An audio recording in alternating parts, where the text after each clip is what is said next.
एक दफा का जिक्र है कि एक गांव में 3 बहनें रहती थीं। सबसे बड़ी बहन का नाम जैनब, दरमियान वाली का नाम फातिमा और सबसे छोटी का नाम आयशा था। वो तीनों आपस में बहुत प्यार करती थीं और हर जगह साथ जाती थीं। एक रात गांव में एक अजीब सी बात हुई। गांव के कुछ लोग कह रहे थे कि जंगल में रात के वक्त अजीब आवाजें सुनाई देती हैं और कुछ रोशनियों का मंजर भी दिखाई देता है। लोगों का कहना था कि वो जंगल बदरूहों का मस्कन बन चुका है। जैनब, फातिमा और आयशा को इस बात पर यकीन नहीं आया। उन्हें हमेशा से महमजूई का शौक था और उन्होंने फैसला किया कि वो रात को जंगल जाएंगी और हकीकत का पता लगाएंगी। अगली रात जब चांद आसमान पर चमक रहा था और सारे गांव वाले सो चुके थे, तीनों बहनें चुपके से घर से निकलें।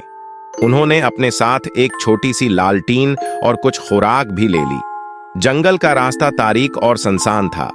जैसे जैसे वो आगे बढ़ती गईं, दरख्त और ज्यादा घने होते गए और हवा सर्द हो गई।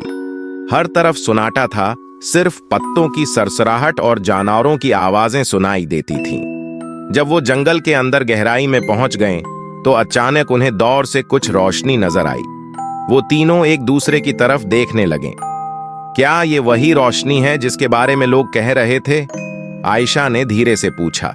जैनब ने हौसला देते हुए कहा, हमें जाना चाहिए और देखना चाहिए कि यह क्या है। वो तीनों आहिस्ता आहिस्ता इस रोशनी की तरफ बढ़ने लगे। ज्यों-ज्यों वो करीब पहुंचती गईं, रोशनी तेज होती गई और उसके साथ अजीब व गरीब आवाजें भी सुनाई देने लगे। जब वो रोशनी के मंबा तक पहुंचे तो उनके सामने एक पुराना बोसीदा दरख्त था जिसके नीचे एक कदीम लालटीन जल रही थी, लेकिन उसके आसपास कोई भी नहीं था। अचानक हवा में एक सर्द सी लहर आई और दरख्त के पीछे से एक प्रासरार साया नमोदार हुआ। तीनों बहनें खौफजदा हो गईं और उनके कदम जमने लगे।